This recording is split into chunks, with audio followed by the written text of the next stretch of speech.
Lalu bagaimana dampak keamanan hingga geopolitik pasca tumbangnya rezim Bashar al-Assad? Kita akan membahasnya bersama dengan analis pertahanan dan keamanan nasional Marsma TNI Purnawirawan Agung Sasongko Jati. Selamat pagi, Bapak. Oke, selamat pagi. Pagi Pak Agung, setelah kita melihat usai perang perpanjangan di Suriah, akhirnya rezim Assad ini tumbang ya. Apa makna tumbangnya dari rezim Assad ini di Suriah?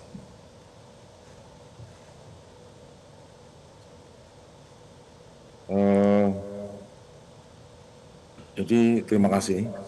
Jadi pasca tumbangnya rezim Assad ini terjadi perubahan situasi geopolitik di daerah Timur Tengah sekitar Irak, Syria, Lebanon, dan Palestina. Memang kita selalu predik bahwa setelah Arab Spring sekitar 14 tahun yang lalu, itu hampir semua negara di Timur Tengah, negara-negara otoriter, ex bekas perang dingin, itu sudah tumbang satu persatu dengan Arab Spring, yang memang didesain untuk menggantikannya dengan pemerintahan yang lebih ramah terhadap Barat. Namun Suriah ternyata bisa survive dari Arab Spring, namun pada akhirnya juga rontok pada kemarin karena tumbangnya rezim Assad. Namun kita ketahui bahwa semua hal-hal yang terjadi di area Suriah dan sekitarnya itu adalah sebetulnya konflik atau antara pihak-pihak yang mempunyai power yang besar. Yaitu bisa kita lihat bahwa yang bermain di Suriah itu ada banyak negara, khususnya negara seperti Israel, kemudian Amerika Serikat, Rusia, Iran, dan beberapa negara Arab yang semuanya, termasuk Turki juga yang semuanya memiliki kepentingan. Contohnya Turki sangat tidak menginginkan Suriah yang terpecah-pecah, karena itu membuat bisa timbulnya kekuatan separatis Kurdi memiliki tempat, memiliki area. Karena kita ketahui bahwa Irak, Syria, dan Turki itu adalah tempat dari sebuah entitas besar, yaitu Kurdi, itu Kurdistan sebetulnya. Namun mereka karena akibat kolonialisme di masa lampau tidak berhasil menciptakan negara, akhirnya terpecah menjadi di beberapa negara. Nah, dengan lemahnya pemerintahan Assad, maka terbentuk semacam enklave Kurdi yang cukup besar di utara dari Suriah yang mengkhawatirkan bagi Turki. Sementara Amerika sendiri tentu mengkhawatirkan si Kurdi ini, pasukan Kurdi National Army ini yang merupakan tangan kanan mereka untuk melaksanakan, untuk memperlemah Suriah ya, karena mereka juga menginginkan tumbangnya Assad. Akhirnya situasi berkembang sampai saat ini. Akhirnya negara-negara besar ini untuk dalam rangka menjaga kesetimbangan kekuatan ataupun keunggulan dari mereka di situ, akhirnya tercapai pada situasi yang terjadi sekarang ini. Rusia sendiri terpaksa meninggalkan posisinya sebagai patron Assad karena pasti perhitungan jangka panjang bahwa akan sangat mahal dan juga percuma membela rezim yang sudah cukup lemah dan tidak favorit di masyarakat Suriah, dan mereka juga tahu bahwa masyarakat Suriah menginginkan suatu pemerintahan baru setelah hampir setengah abad di bawah kekuasaan keluarga Assad. Nah, sekarang pilihannya adalah bagaimana apakah mau meninggalkan gelanggang atau setelah terlambat seperti Amerika di Afghanistan, ya, setelah invest Afghanistan sekian banyak pada akhirnya jatuh juga ke Taliban, atau dari awal sudah bekerja sama dengan pihak oposisi. Jadi demikian yang bisa kita lihat pada kenapa Rusia tidak mau membela secara lebih dalam lagi, karena tentu sudah ada sudah ada janji atau sudah ada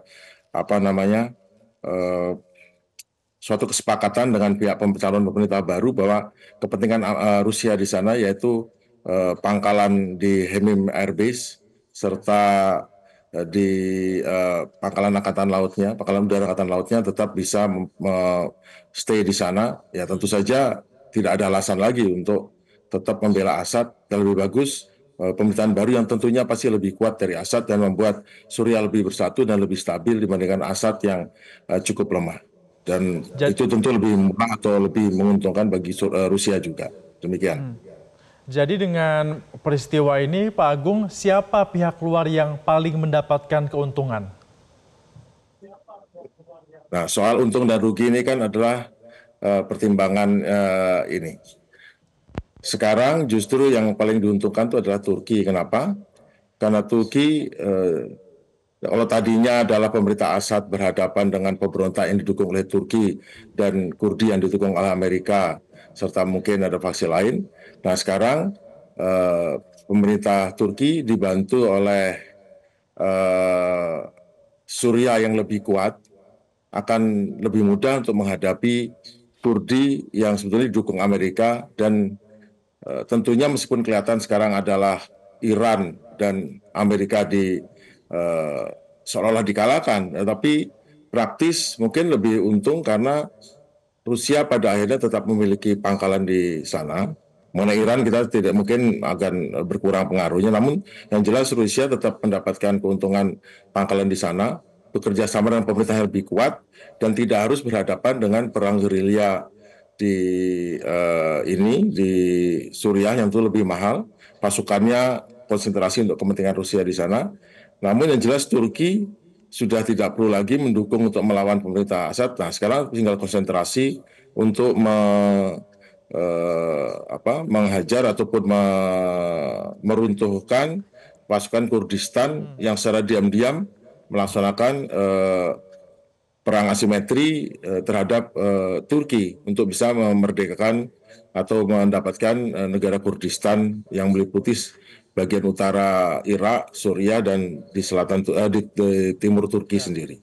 Jadi yang paling Ya, diuntungkan adalah Pak Agung, Turki. kan ada informasi yang berkembang bahwa keluarga dari Assad ini kan berlindung di negara Rusia ya. Sebenarnya apa yang latar belakangi Rusia masih ingin membantu dan juga melindungi keluarga dari mantan pemimpin Suriah ini? Dari yang saya ketahui, yang saya baca, bahwa deal bahwa tentu Assad paling aman berada di Rusia, dan tentu perhitungannya gini, Assad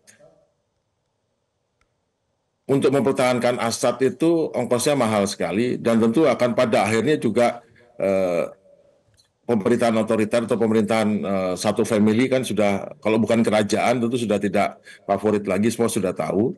Namun tentu Assad harus pada akhirnya kan memang kita ketahui bahwa Assad ini setelah berhubungan dengan faksi-faksi oposisi sebetulnya sepakat meninggalkan, dan kesepakatan tercapai meninggalkannya pergi ke Rusia. Setelah itu, tapi pergi ke Rusia pun tercapai dealnya setelah Rusia berhasil mendapatkan perjanjian bahwa konsesi 49 tahunnya untuk pangkalan udara di Hemim dan pangkalan angkatan laut di laut di sebelah timur daripada Suriah itu bisa dijaga. Akibatnya tentu tidak ada salahnya dia menjadi tempat pengungsian dari keluarga Assad karena tidak ada ruginya juga dan kelihatan tidak meninggalkan kawan lama. Tidak seperti Amerika yang meninggalkan Afghanistan dengan meninggalkan juga Libya dan banyak hal yang ikut campur tapi berantakan perang saudara. Tapi ini malah Rusia tetap stay di sana, tidak tetap ada di situ dan bersedia bekerja sama dengan pemerintah yang baru. Itu justru malah memecahkan masalah utama dari Rusia. Dengan menampung Assad, itu masalah jadi hilang. Jadi tidak ada berita seperti dibunuh, keluarganya dibunuh atau diapakan, tapi masalah selesai kan. Tentu memang keselamatan Assad itu yang adalah salah satu daripada perjanjian antara pihak yang bersengketa di situ.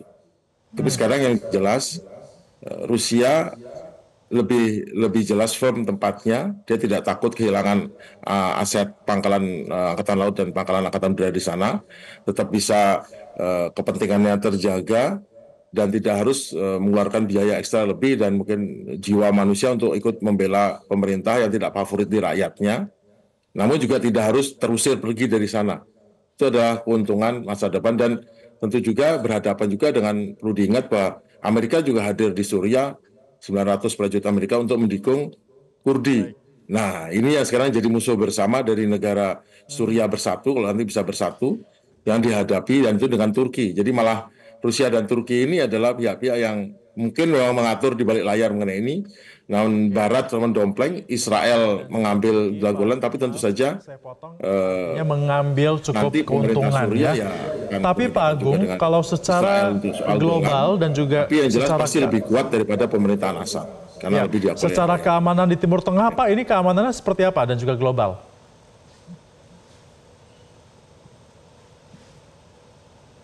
Nah, selama ini Hezbollah itu disupport oleh, saling mensupport dengan regime Syria, tapi mungkin di masa depan itu tetap berlanjut. Kan tentu yang penting adalah kepentingan nasionalnya.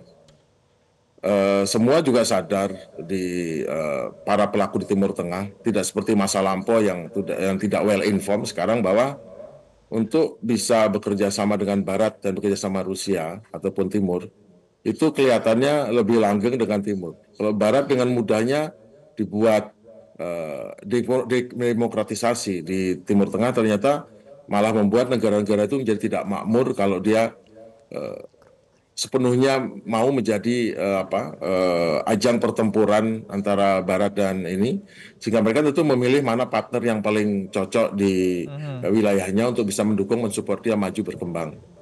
Nah, untuk di Timur Tengah sendiri ya tentunya akan banyak kejutan ya, karena sekarang Israel soalnya posisinya lebih kuat, bisa merebut Golan. Namun kita tahu sendiri bahwa Israel sekarang adalah pariah di Timur Tengah. Pariah karena artian kalau tadinya rakyatnya percaya bahwa melakukan mereka adalah benar, sekarang tentu sebagian rakyat juga percaya bahwa ternyata kok negara luar bisa mengatakan bahwa ini adalah penjahat perang, ini adalah genosida. Karena dendam tentu tidak berjalan terus ya. Pada akhirnya masyarakat menginginkan hidup yang normal biasa.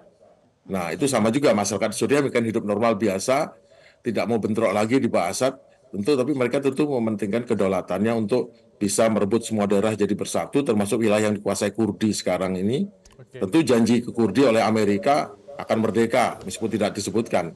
Nah, itu tentu akan menjadi ajang perang baru untuk merebut. Tapi sekarang udah terkonsentrasi, tidak ada perang menghadapi pemerintah pusat. Tapi sekarang untuk ini, dan Turki tidak menerima itu ada negara Kurdistan di utara Suriah, karena bagi mereka itu adalah kalau memberi tempat sedikit saja kepada entitas Kurdi memiliki wilayah sebagai negara atau sebagai sesuatu yang mandiri, itu akan risiko besar bagi Turki. Nah, itu. Nah, sekarang dengan Israel, pada akhirnya tetap negara-negara Arab atau ini tetap, dan Turki dan Rusia dan lain tetap, Iran tetap mendukung Palestina. Nah, cuma sekarang yang barunya kita lihat, karena apakah juga supportnya Amerika akan 100% atau berkurang? Di dunia ini tidak ada yang abadi. Kita ingat bahwa bagaimana Amerika meninggalkan Afghanistan, meninggalkan Vietnam. Yang akhirnya Vietnam jatuh ke dalam Vietnam Selatan, direbut oleh Vietnam Utara dan segala macam ini, dengan ditinggal begitu saja. Yang tadinya dianggap penting bertahun-tahun, tiba-tiba tinggal begitu saja. Tentu orang-orang Timur Tengah, apalagi orang Suriah, sadar mengenai hal ini dan tentu tidak mau mengalami hal seperti Vietnam Selatan dan Afghanistan, menggantungkan diri pada Amerika, yang pada saat Amerika sudah tidak menganggap mereka terlalu penting lagi bagi geopolitiknya, aku ditinggalkan begitu saja. Tetapi sudah terbukti juga bahwa hubungan dengan negara seperti Rusia itu langgeng, terjaga terus. Bahkan seperti Mesir yang sekarang setelah dia menjadi Barat, tetap aja jalan hubungan baiknya Rusia, India. Nah, itu mungkin menjadi referensi bagi mereka dalam ke masa depan. Ini menarik sekali. Mari kita lihat berikutnya bagaimana keseimbangan kekuatan politik di Timur Tengah. Tapi yang jelas, klaim bahwa Rusia dirugikan itu mungkin bisa kita pertanyakan, karena justru mereka masih tetap mendapat tempat di situ dan bisa bekerja sama pemerintah baru yang lebih demokratis, lebih diterima rakyat. Jadi tidak berhadapan dengan rakyat Suriah, tapi sekarang adalah malah bekerja sama dengan Suriah.